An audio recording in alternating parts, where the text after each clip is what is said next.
금요일 밤 11시 강남 역삼동 이면도로입니다. 네온은 절반이 꺼졌고 시급 5만 원이 붙었는데도 사람이 오지 않습니다. 불경기 한 단면인 줄 알았는데 수치가 달랐습니다. 법인카드 유흥업소 결제는 한때 1조 5천억이었는데 지금은 6천억대로 주저앉았습니다. 회식 결제 자체가 1년 만에 12% 넘게 빠졌고요. 이건 단순 불황이 아닙니다. 누가 갑이고 누가 을인지가 통째로 뒤집힌 순간이에요. 오빠들은 왜 반값에도 돌아오지 않는 걸까요? 시간을 15년 전으로 돌려보겠습니다. 같은 자리, 같은 이면도로인데 풍경이 전혀 다릅니다. 새벽 3시, 골목 끝까지 간판이 환하게 켜져 있고 검은 세단이 줄지어 서 있습니다. 양복 차림의 사람들이 어깨동무를 하고 나옵니다. 누군가는 지갑이 아니라 얇은 카드 한 장을 꺼냅니다. 회사 이름이 적힌 법인카드입니다. 그때 이 거리에 얼마가 흘렀을까요? 2010년 법인카드로 유흥업소에서 긁힌 돈이 한 해에 1조 5,335억 원입니다. 역대 가장 많았던 해입니다. 숫자가 너무 커서 감이 잘 안 오실 겁니다. 이렇게 생각해 보시면 됩니다. 4식구 한 가족이 1년 내내 1억 원을 쓴다고 쳐도 그런 가족 15,000가구가 1년 내내 유흥비로만 쓴 셈입니다. 동네 하나가 통째로 밤마다 강남에서 술잔을 기울인 거라고 보시면 됩니다. 이게 어느 한 해 반짝한 이야기가 아닙니다. 2016년을 보면 법인 한 곳이 1년에 쓴 접대비가 평균 1,689만 원입니다. 그 중에서도 매출 1,000억 원이 넘는 대기업과 중견기업은 한 회사가 한 해에 8억 7,200만 원을 접대비로 썼습니다. 거의 모든 회사가 매달 꼬박꼬박 강남에 돈을 보냈다는 뜻입니다. 이 돈이 흐르는 동안 역삼과 노년 이면도로는 하나의 생태계였습니다. 가게 사장님, 매니저, 종업원, 대리운전 기사, 새벽에 문 여는 해장국집까지 전부 이 돈 위에 얹혀 살았습니다. 한마디로 기업 접대라는 굵은 기둥 하나가 이 동네 건물 전체를 떠받치고 있었던 겁니다. 기둥이 튼튼한 동안에는 아무도 그 기둥의 존재를 의식하지 않습니다. 그냥 원래 그런 거라고 생각합니다. 그런데 말입니다. 그때 강남 골목으로 흘러들어가던 그 1조 5천억 원은 지금 다 어디로 갔을까요? 공중으로 증발한 걸까요? 아니면 누군가의 주머니로 조용히 옮겨간 걸까요?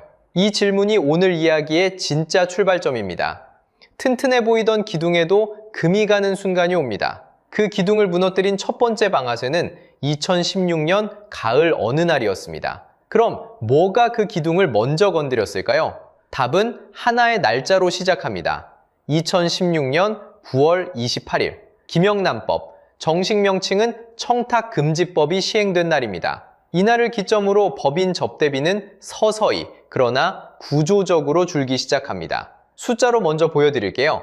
법인 한 곳당 연평균 접대비가 2016년 1,689만 원에서 2019년에는 1,531만 원으로 내려옵니다. 숫자만 보면 9.4% 정도 줄어든 것처럼 보입니다. 별거 아닌 것 같죠? 그런데 매출 1,000억 원을 넘는 대기업과 중견기업만 따로 떼어내보면 이야기가 완전히 달라집니다. 한 회사당 접대비가 2016년 8억 7,200만 원에서 2019년 6억 3,700만 원으로 내려앉습니다. 27%. 다시 말씀드릴게요.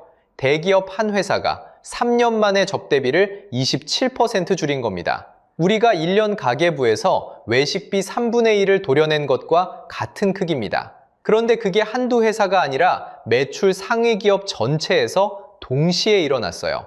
법은 방아쇠였고 총알은 이미 장전되어 있었습니다. 그 총알의 이름은 컴플라이언스 감사 강화와 클린카드였습니다. 2019년 전후로 대기업들은 법인카드 사용 내역을 실시간으로 걸러내기 시작합니다. 유흥업소로 분류된 가맹점에서는 결제 자체가 막히거나 결제되더라도 자동으로 감사 대상으로 넘어가는 구조가 자리 잡습니다. 금요일 밤 삼성동의 한 고깃집, 최 부장이 2차를 가자며 법카를 꺼내려던 그 순간 회사 카톡방에 유흥업소 결제주의 공지가 올라옵니다. 최 부장은 아무 말 없이 카드를 다시 지갑에 넣습니다.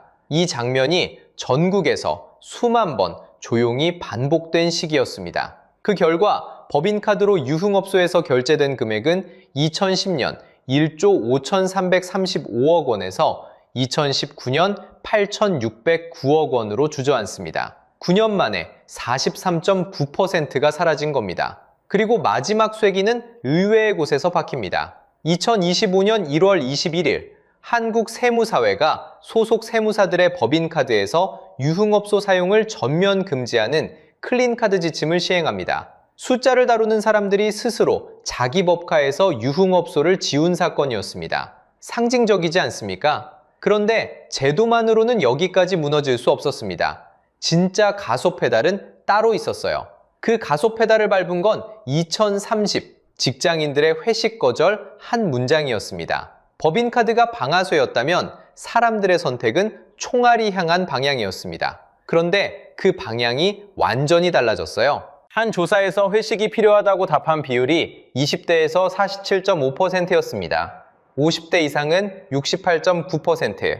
같은 회사, 같은 층에서 일하는 사람들 사이에 20포인트가 넘는 간격이 벌어져 있었던 겁니다. 세대가 다른 언어를 쓰기 시작한 거예요. 말이 아니라 결제 데이터도 똑같이 말하고 있었습니다. 술자리 관련 결제 건수가 2024년 3,210만 건에서 2025년 2,812만 건으로 줄었습니다. 12.4% 감소. 월 평균 결제자 수도 2,030만 명에서 1,820만 명으로 10.4% 빠졌어요. 여기서 잠깐, 돈 없어서 안 간다와 안 갈 이유가 생겨서 안 간다는 완전히 다른 얘기입니다. 지금은 후자예요. 그 빠진 돈이 어디로 갔을까요? 상장 지수펀드 시장입니다. 운용자산이 5년 만에 3배로 불어났고 2025년에는 300조 돌파를 앞두고 있습니다. 주식 활동 계좌의 절반 이상을 20, 30대가 차지하고 있어요. 금요일 밤 유흥가에 머물던 돈이 월요일 아침 증권 앱 안으로 자리를 옮긴 겁니다. 이민준 차장, 32살. 금요일 저녁 팀장 앞에서 1차까지만 가겠습니다를 눈치 안 보고 말한 첫 세대입니다. 강태준 주임, 27살. 2차 회식비 대신 매달 ETF를 한 주씩 밀리고 있어요. 두 사람이 이상한 게 아닙니다. 기준이 바뀐 거예요. 여러분은 지난 분기에 회식 2차를 몇 번 빠지셨나요? 아마 그 숫자가 곧 시장 통계입니다. 술 자체도 덜 마시고 있습니다. 국내 주류 출고량이 2022년 326.9만 킬로리터에서 2023년 323.7만 킬로리터, 2024년에는 315.1만 킬로리터까지 내려왔습니다.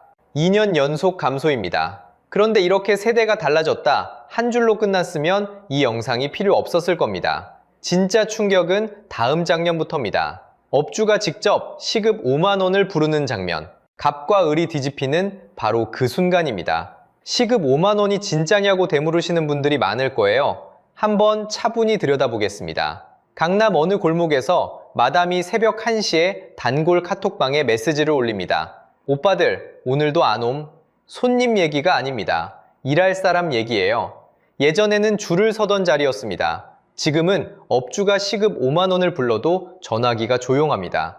갑과 을이 말 그대로 뒤집혔습니다. 두 번째 장면으로 넘어가 보겠습니다. 같은 강남인데 풍경이 둘로 쪼개집니다. 강남 A급 오피스 본체의 공실률은 2.5%입니다. 사실상 꽉 찬 상태예요. 그런데 그 빌딩 뒤 이면도로로 한 골목만 들어가면 공실률이 10%를 넘어섰습니다. 업무지구는 멀쩡한데 그 뒷골목만 조용히 주저앉은 겁니다. 낮의 강남과 밤의 강남이 같은 지도 위에서 따로 놀기 시작했습니다. 세 번째 장면이 이 영상의 숫자 절정입니다. 한번 보세요. 법인카드로 결제된 유흥업소 금액이 2010년에는 1조 5,335억이었습니다. 그러다 2021년에 2,120억까지 바닥을 찍습니다. 2024년에 6,244억으로 반등은 했어요. 그런데 피크와 비교하면 41%입니다. 41%. 피크의 절반도 안 됩니다. 다시 말씀드릴게요. 41%예요. 업종별로 빠르게 훑어보겠습니다. 룸살롱 3,407억, 단란주점 1,313억, 요정 802억, 급장식 식당 544억, 나이트클럽 178억.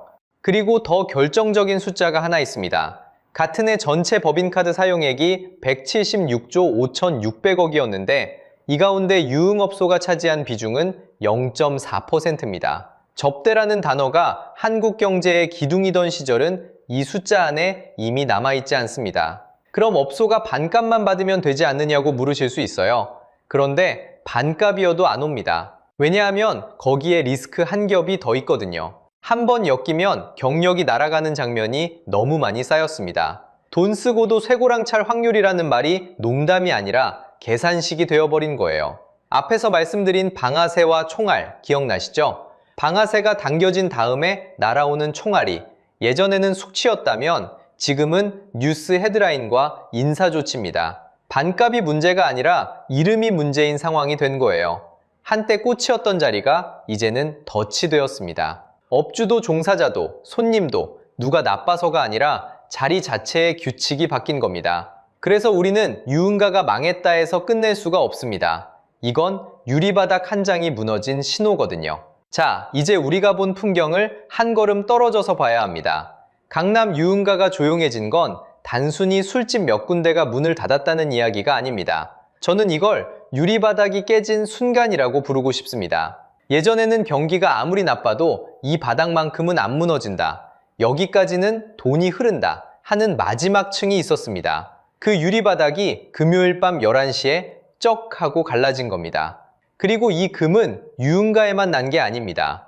2024년에 폐업한 자영업자가 100만 명을 넘었습니다. 고깃집 사장님, 카페 사장님, 편의점 사장님, 우리 동네 풍경이 통째로 바뀌고 있다는 뜻입니다. 더 무서운 건 소비 패턴입니다. 캠핑용품, 운동용품 소비가 4.8% 줄었습니다. 2019년에 통계를 집계한 이후로 처음 감소입니다. 주말에 바람 쐬러 나가는 것조차 줄인 겁니다. 그런데 딱 하나, 복권 구매만 늘었습니다. 이걸 우리는 불황형 소비라고 부릅니다. 봄에만 피는 꽃이라서 슬픈 게 아니라 계절이 바뀌어도 같은 자리에 피던 꽃이 사라져서 슬픈 겁니다. 그래서 오늘 영상을 보신 여러분께 3가지만 부탁드리고 싶습니다. 첫째, 여러분 통장을 한번 열어보세요. 지난 6달 동안 유흥비와 회식비로 얼마 쓰셨나요? 둘째, 그 돈이 지금 어디로 옮겨갔는지 확인해주세요. ETF 계좌, 헬스장 등록비, 아이와 먹은 저녁 밥상, 어딘가에 분명히 가 있을 겁니다. 셋째, 그 경로를 바꾸라는 말이 아닙니다. 그 경로가 맞는지 한 번만 확인해주세요. 성실한 노동과 복리, 그 2개만 붙잡고 있으면 됩니다. 결국 오빠들이 돌아오지 않는 진짜 이유는 간단합니다. 법인카드가 끊기고 회식이 사라지고 돈 쓸 이유 자체가 사라졌기 때문입니다. 단순 불황이 아니라 갑과 을이 통째로 뒤집힌 구조 전환인 거예요. 그래서 그 시급이 5만 원에서 10만 원이 된다고 해도 답은 똑같을 겁니다. 사람들은 이제 다른 곳에 서 있거든요. 여러분이 회식 2차에서 빠져나와 아낀 그 돈, 지금 어디에 가 있으신가요? 댓글로 남겨주세요. 다음 영상에서는 그 돈이 흘러들어간 ETF 300조 시대를 한번 뜯어보겠습니다. 한화가 짐을 싸자 이상한 일이 벌어졌습니다. 우리를 떨어뜨린 캐나다에서 캐나다 정부를 향한 항의가 쏟아지기 시작한 겁니다. 2026년 7월, 6월 캐나다 정부는 차세대 잠수함 12척을 독일 TKMS에 맡기겠다고 발표했습니다. 한화오션은 떨어졌어요. 그리고 하루 뒤 한화의 캐나다 대변인은 현지 공영방송 CBC에 딱 한 문장만 남깁니다. 전도 중단된다. 추가로 물을 게 있다는 인터뷰 요청은 아예 거절했습니다. 그런데 진짜 이야기는 그 다음부터 시작됩니다. 첫 번째 전화는 온타리오주 해밀턴에서 걸려왔습니다. 그 도시 조선소에서 30년 넘게 용접봉을 잡아온 기술자들, 그리고 모호크 칼리지에 배 만드는 법을 배우겠다고 등록해둔 20살 학생들. 이 사람들이 서 있을 자리가 발표 하루 만에 사라졌거든요. 두 번째 전화는 북부의 철강도시 시장이 걸었습니다. 세 번째는 그 지역 경제지가, 네 번째는 수도 오타와의 전국지가 걸었어요. 다섯 번째는 캐나다에서 가장 유명한 방산연구소였습니다. 그리고 마지막 6번째 전화는 캐나다의 국가급 재단이 자기네 총리한테 직접 걸었습니다. 내용은 딱 한 줄이었어요. 한국에 실망감을 안겨서는 안 된다. 다시 한번 들어보세요. 우리를 걷어찬 나라가 자기 나라 총리한테 그렇게 말한 겁니다. 걸려온 전화는 모두 6통이었습니다. 그리고 이 6통이 가리키는 숫자는 딱 하나였어요. 96조 원. 한화가 캐나다 땅에 깔아주기로 했던 경제 효과의 크기입니다. 쉽게 말하면요, 캐나다 사람들이 스스로 발로 차버린 돈이 96조라는 뜻이에요. 자, 여기서 핵심입니다. 캐나다는 도대체 왜 96조짜리 패키지를 제 손으로 걷어찼을까요? 이긴 나라에서 왜 축하가 아니라 해명이 나오는 걸까요? 그리고 여러분, 이렇게 전화가 6번이나 걸려야 움직이는 상대와 계약을 맺었다면 우리는 정말 안전했을까요? 지금부터 오타와로 걸려온 이 6통의 전화를 함께 파헤쳐 보겠습니다. 시간을 5달만 되감아 보겠습니다. 2026년 2월, 온타리오주 해밀턴의 조선소와 모호크 칼리지, 그리고 한화가 한자리에 앉아 협약서에 서명합니다. 이름은 조선훈련 허브였어요. 배 만드는 기술을 캐나다 젊은이들에게 처음부터 가르치는 학교이자 작업장을 함께 짓겠다는 계획이었죠. 구조는 단순했습니다. 조선소는 배를 대고 대학은 사람을 대고 한화는 세계에서 가장 배를 빨리 잘 짓는 회사에 생산 기술과 공급망을 대기로 했어요. 캐나다가 수십 년 동안 스스로 만들지 못한 것, 그러니까 배를 만들 줄 아는 손을 통째로 이식받는 그림이었던 겁니다. 그때 한화 디펜스 캐나다 대표 글렌 코플랜드는 CBC에 규모를 이렇게 설명했습니다. 수천만 캐나다 달러. 숫자로 보면요, 우리 돈으로 수백억 원대입니다. 쉽게 말하면요, 해밀턴 같은 도시 하나에 새 일감 라인을 통째로 하나 깔아주는 크기예요. 도시는 서명식 사진을 찍었고 학생들은 등록을 마쳤습니다. 그리고 7월 7일 CBC 해밀턴의 기자가 한화 캐나다 대변인 킬런 그린에게 묻습니다. 그 협약은 이제 어떻게 되는 겁니까? 돌아온 답은 딱 한 문장이었어요. 전부 중단된다. 거기서 끝이었습니다. 배경 설명도, 유감 표명도, 아쉽다는 인사말도 없었어요. 기자가 조금만 더 듣고 싶다며 추가 인터뷰를 요청했지만 그 요청마저 거절당했습니다. 자, 여기서 핵심입니다. 한화는 화가 났다고 말하지 않았습니다. 그냥 말을 섞지 않았어요.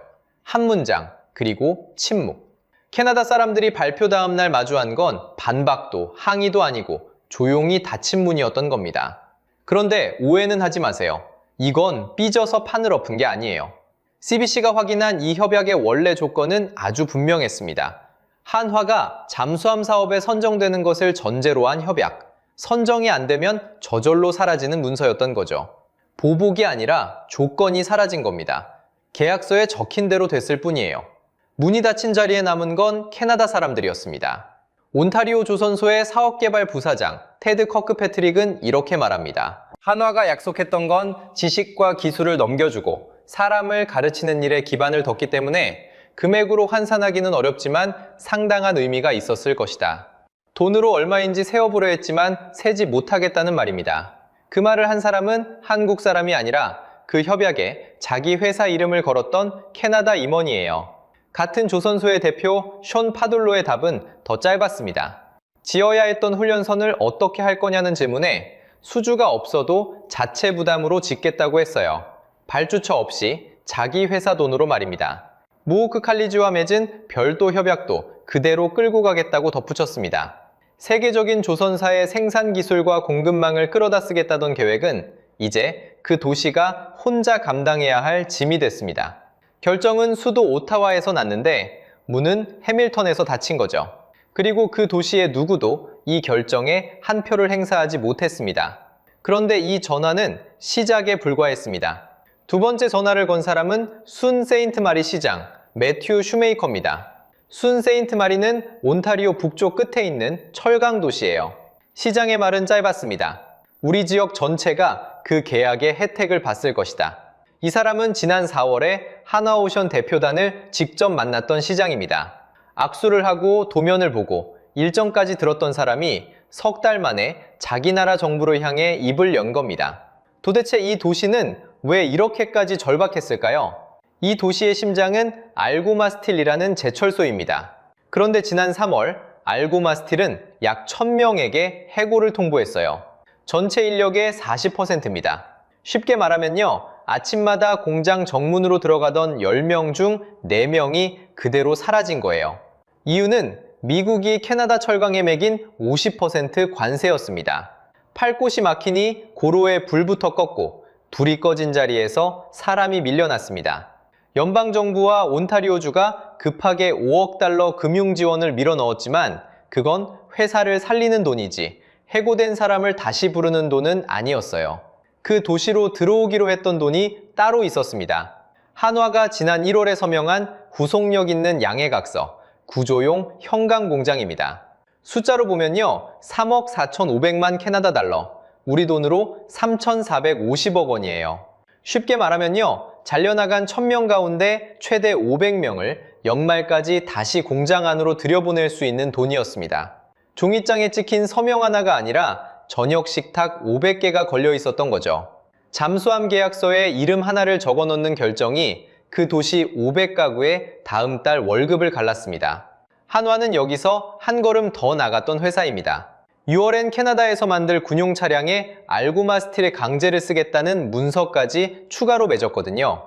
공장을 지어주고 그 공장에서 나온 철을 자기가 사겠다고 한 겁니다. 그 공장은 오지 않습니다. 그래서 시장은 자기 정부를 때렸어요.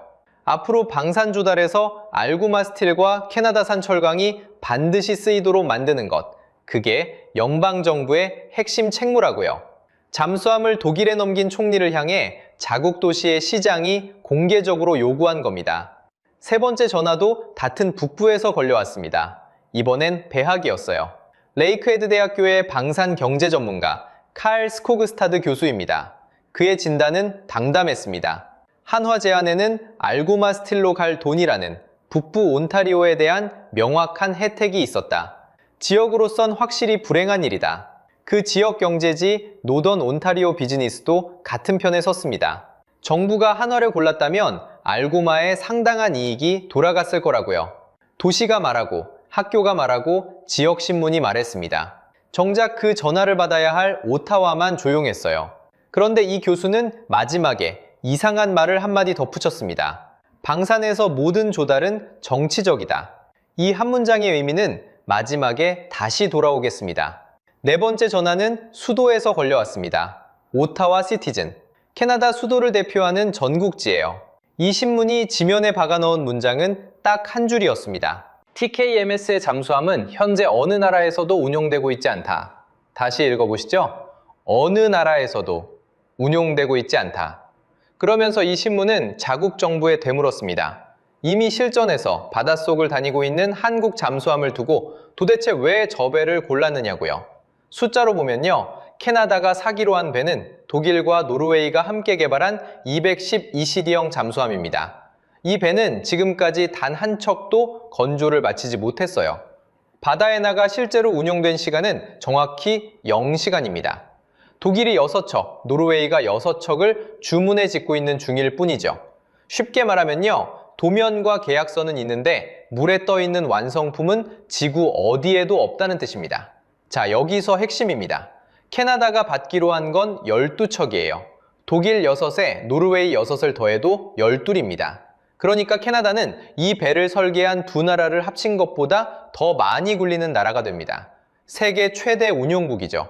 아직 아무도 타보지 않은 배, 세계 최대 운용국. 이게 왜 무서운 말인지 생각해 보세요. 처음 만든 배는 처음이라서 반드시 문제가 나옵니다.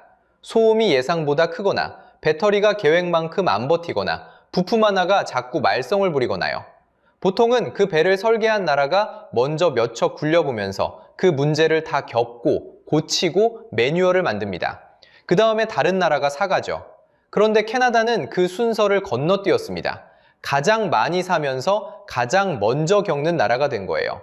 경제학에는 이런 상황을 부르는 이름이 있습니다. 승자의 저주. 경매장에서 가장 높은 값을 부른 사람이 물건을 가져가죠. 그런데 그 물건의 진짜 값을 아무도 모를 때 가장 높이 부른 사람은 축하받을 사람이 아니라 제일 비싸게 산 사람입니다. 쉽게 말하면요, 이긴 게 아니라 가장 크게 문 거예요. 검증된 배를 놔두고 검증되지 않은 배를 12척이나 떠안은 나라. 오타와 시티즌이 지면에서 가리킨 자리가 바로 거기였습니다. 캐나다 군사 커뮤니티에서 나온 말은 더 구체적입니다. 독일의 납품 능력을 믿을 수 있느냐? 독일 잠수함엔 수직 발사관이 없다. 한국 잠수함이 더 크고 항속거리도 길다. 이건 군사적 필요가 아니라 국제 정치로 내린 결정 아니냐? 빈말이 아니에요. TKMS는 예전에도 새로 설계한 재래식 잠수함에서 설계와 엔지니어링 결함이 터져나왔습니다. 첫 배를 고치는 데만 10년 가까이 썼고 실제 전력화는 최대 14년까지 밀렸어요. 그리고 5번째 전화는 이 배가 제때 오기는 하느냐는 질문을 던집니다. 5번째 전화는 연구소에서 걸려왔습니다. 맥도날드 로리의 연구소, 캐나다에서 가장 이름난 방산 싱크탱크입니다. 여기 소속 연구원 리처드 시무카가 영국 경제지 파이낸셜 타임스에 이렇게 말했어요. 이번 결정이 캐나다 안보의 최선의 선택인지 상당히 의문이다. 그리고 한 문장을 더 붙입니다. 독일은 생산 능력이 매우 제한적이고 비용도 더 든다. 한국은 훨씬 빠르고 효율적으로 납품할 수 있었다. 자, 여기서 핵심입니다. 우리는 여기에 아무 말도 보태지 않겠습니다. 저 캐나다 사람 말이 맞는지 숫자로 검산만 해보죠. 독일 TKMS가 손에 쥐고 있는 수주 잔고는 2026년 3월 말 기준 206억 유로입니다. 우리 돈으로 약 33조 원. 이 회사 역사상 가장 큰 액수예요. 불과 6달 전엔 182억 유로였는데 그 사이 이만큼 불어난 거죠. 그럼 이 회사가 1년에 배를 팔아버는 돈은 얼마일까요? 최근 반년 매출이 11억 6,800만 유로였으니 1년으로 환산하면 21억 유로 남짓입니다. 숫자로 보면요, 206을 21로 나눠보세요. 12 나옵니다. 쉽게 말하면요, 이미 10년치 일감이 공장 앞마당에 쌓여 있다는 뜻이에요. 지금 주문을 넣어도 앞사람 10명 뒤에 줄을 서야 하는 겁니다. 여기에 캐나다 잠수함 12척이 통째로 얹힙니다. 그러면 쌓인 일감이 다시 절반 넘게 불어나요. 체감이 잘 안 되시죠? 이렇게 보시면 됩니다. 캐나다가 잠수함 12척을 짓는 데 쓰겠다는 돈이 대략 20조에서 30조 원입니다. 독일이 이미 받아놓고 손도 못 댄 일감은 33조 원이에요. 캐나다 사업 하나를 통째로 삼키고도 남는 물량이 저 회사 마당에 이미 서 있다는 얘기입니다. 경제학에서는 이걸 슬롯 쇼티지, 우리말로 자리 부족이라고 부릅니다. 조선업에서 가장 비싼 건 배가 아니라 순번이거든요. 돈다발을 들고 가도 도크에 빈자리가 없으면 배는 못 삽니다. 식당으로 치면 메뉴판 가격이 문제가 아니라 대기표 번호가 문제인 거예요. 시무카가 말한 생산 능력의 제한, 그게 바로 이 대기표 이야기입니다. 참고로 한국 조선사들이 들고 있는 일감은 3년에서 3년 반치입니다. 한쪽은 10년, 한쪽은 3년. 한국은 훨씬 빠르게 납품할 수 있었다던 그 말은 애국심이 아니라 나눗셈에서 나온 문장이었어요. 그래서 캐나다는 이 순번을 언제 받게 될까요? 첫 내척 인도 목표가 2034년입니다. 그런데 지금 쓰고 있는 빅토리아급 잠수함 넉 대는 2030년대 중반이면 전부 퇴역해요. 배가 오는 시점과 배가 사라지는 시점이 거의 붙어 있습니다. 시무카가 왜 안보에 최선이냐고 물었는지 이 두 날짜만 나란히 놓아도 답이 나오죠. 그리고 여기서 묘한 일이 벌어집니다. 독일 도크가 10년치로 꽉 막혔다는 사실 자체가 배가 급한 전 세계 해군들에게는 커다란 안내판이 되거든요. 저기가 막혔다면 지금 당장 배를 뽑아줄 수 있는 나라는 어디냐? 실제로 중동과 남미, 동남아시아에서 한국 방산으로 문의가 들어오기 시작했습니다. 캐나다가 한화를 걷어차면서 만들어낸 첫 번째 결과물이 다름 아닌 한화의 광고판이었던 셈이에요. 그런데 가장 높은 곳에서 걸려온 전화가 아직 하나 남아 있습니다. 자, 지금부터가 이 영상의 진짜 하이라이트입니다. 6번째 전화는 가장 높은 곳에서 걸려왔습니다. 캐나다 아시아태평양재단 부회장 비나 나지불라. 상대는 다른 누구도 아닌 자기 나라 총리였어요. 내용은 이랬습니다. 이번 결정이 오히려 전략적 불안을 키울 수 있다. 한국은 세계에서 가장 중요한 방산 수출국이고 첨단 제조 공급망의 핵심 국가다. 그러니 한국에 실망감을 안겨서는 안 된다. 총리는 나토 정상회의에서 이재명 대통령을 만나 의제를 방산 전반으로 넓혀야 한다. 우리가 요구한 게 아닙니다. 저쪽 사람이 저쪽 총리한테 한 말이에요. 그리고 그 전화는 실제로 걸렸습니다. 카니 총리는 발표 전 주말에 이미 이재명 대통령과 통화를 했고 앙카라 나토 정상회의를 계기로 양자회담까지 성사시켰거든요. 테이블에 올라온 건 인공지능과 방산, 그리고 핵심 광물이었습니다. 자, 여기서 핵심입니다. 마지막 전화는 오타와가 아니라 서울로 걸렸습니다. 그러면 그들이 걷어찬 96조를 열어보죠. 숫자로 보면요. 알고마 스틸 현강 공장이 3,450억 원, 수소사업 프로젝트 비버가 3조 1,000억 원, 여기 딸린 일자리만 9,000개였어요. LNG와 수소를 합치면 6조 3,000억 원. 군용 차량 합작인 프로젝트 에로디펜스는 캐나다 지분을 51%로 잡았습니다. 경영권을 저쪽에 얹어주는 조건이었죠. 지금은 사실상 무산됐고요. 다 더하면 캐나다 국내 총생산 기여 96조 원, 43만 3천 자비였습니다. 쉽게 말하면요, 캐나다가 잠수함에 쓸 돈이 30년을 다 합쳐 최대 100조인데 그 100조를 쓰면서 96조를 자기네 땅으로 되돌려받는 그림이었어요. 저쪽 시장과 교수가 그렇게 목소리를 높인 이유가 여기 있습니다. 그런데 여기서 반전이 있습니다. 그 96조는 우리 주머니에 들어올 돈이 아니라 저들 주머니에 들어갈 돈이었습니다. 여기서 헷갈리기 쉬운 대목 하나만 정리하고 가겠습니다. 방금 말한 100조는 백값이 아닙니다. 30년 동안 정비하고 무장 얹고 항구 고치는 비용까지 전부 더한 숫자예요. 정작 배를 짓는 값만 떼어내면 20조에서 30조 사이입니다. 숫자로 보면요, 25조를 12척으로 나눠보세요. 한 척에 약 2조입니다. 조선사가 청구서에 적을 수 있는 금액은 딱 여기까지예요. 그럼 이 2조가 통째로 우리 것이냐? 아닙니다. 여기서부터 빠져나갑니다. 먼저 현지 생산 의무, 오프셋이 붙어요. 배의 상당 부분을 캐나다 공장에서 만들어야 합니다. 다음은 기술 이전입니다. 도면과 공정을 넘기는 순간 그건 매출이 아니라 미래의 경쟁자를 키우는 비용이 되죠. 마지막은 캐나다산 자재예요. 철강도 저쪽에서 사와야 합니다. 알고마 스틸에 3,450억 원짜리 공장을 지어주겠다던 그 약속이 사실은 선물이 아니라 백값에서 미리 떼어낸 몫이었던 겁니다. 여러분, 한 척에 2조. 여기서 이걸 다 빼면 얼마가 남을까요? 잠깐 계산해보세요. 먼저 짚고 갑니다. 이건 실제 원가가 공개된 게 아니라 업계의 일반적인 구조로 짜본 예시 모델입니다. 그 전제 위에서 보면요, 결국 2조짜리 배 한 척을 팔아서 손에 남는 건 고작 몇백억, 잘해야 한 자릿수 이익률입니다. 저들이 96조를 가져가는 판에서 우리가 주는 건 그 정도였다는 뜻이에요. 한화가 이 수주전에 얼마를 태웠는지 그 금액은 끝내 공개되지 않았습니다. 다만 지출한 것들은 남아있죠. 도산 안창호함을 태평양 건너까지 보냈고 원팀을 꾸렸고 온타리오와 BC, 엘버타 3개 주에 걸친 투자 설계도를 그렸습니다. 그렇다면 마지막 질문이 남습니다. 이 전화들은 왜 이렇게 늦게 걸려왔을까요? 전화가 늦은 이유는 의외로 간단합니다. 그 전화를 받을 사람이 애초에 그 방에 없었거든요. 기억하시죠? 레이크헤드대의 칼 스코그스타드 교수가 덧붙인 한 줄. 방산에서 모든 조달은 정치적이다. 이건 원망이 아니었습니다. 설명이었어요. 잠수함을 고르는 기준이 배의 성능이 아니라 지도 위에 그어진 선이었다는 뜻입니다. 카니 총리는 이 발표를 오타와에서 하지 않았습니다. 헬리팩스에서 했어요. 그리고 그 자리에서 이렇게 말합니다. 이 결정의 결과로 향후 수십 년간 헬리팩스에서 매우 상당한 활동이 있으리라 기대하는 것이 합리적이다. 누구를 향해 한 말인지 보이십니까?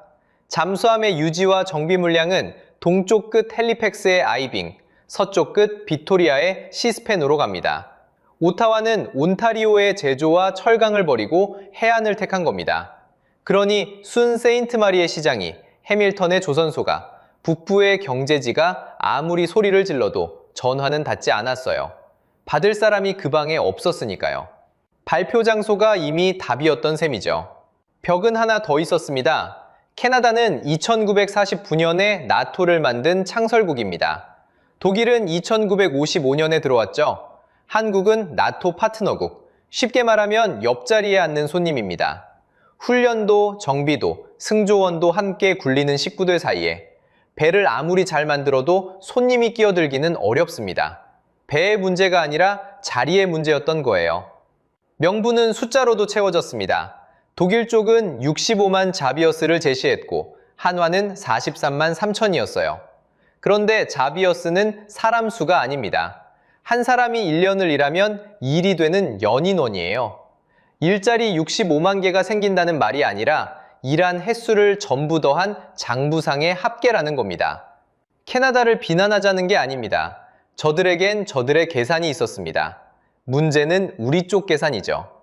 7월 7일 한화오션 주가는 하루 만에 22.83%가 빠져 89,600원이 됐습니다. 그런데 증권사 실적 추정치를 열어보면 캐나다는 거기 한 줄도 들어있지 않았어요. 잃은 게 아니라 넣은 적이 없었던 겁니다. 한화는 이미 다른 판 위에 서 있었거든요. 미국 필라델피아의 필리조선소를 1억 달러에 사들였습니다. 그리고 2026년 들어 석 달 만에 우리 조선업계가 미 해군 정비 사업 4건을 따냈어요. HD 현대중공업이 2건, 한화오션이 2건입니다. 2025년엔 1년을 통째로 써서 3건이었는데 그 숫자를 1분기에 넘어선 겁니다. 다음 무대는 필리핀, 그리스, 사우디아라비아, 이집트, 페루예요. 백값은 2008년의 역사적 고점을 다시 건드리기 직전입니다. 대단해서가 아니라 그게 당연한 순서였습니다. 캐나다가 6번째 전화를 거는 동안 한화는 이미 다른 전화를 받고 있었습니다. 여러분께 묻겠습니다. 여러분이 칸이총이라면 지금이라도 한국에 다시 전화를 걸겠습니까? 아니면 끝까지 독일과 가시겠습니까? 댓글로 답을 남겨주세요. 다음 영상에서는 한화가 1억 달러에 사들인 미국 필리조선소가 어떻게 미 해군의 문을 여는 열쇠가 됐는지 함께 파헤쳐 보겠습니다. 오늘 영상이 유익하고 재밌으셨다면 구독과 좋아요 부탁드리겠습니다. 영상 제작에 큰 힘이 됩니다. 다음 영상에서 뵙겠습니다.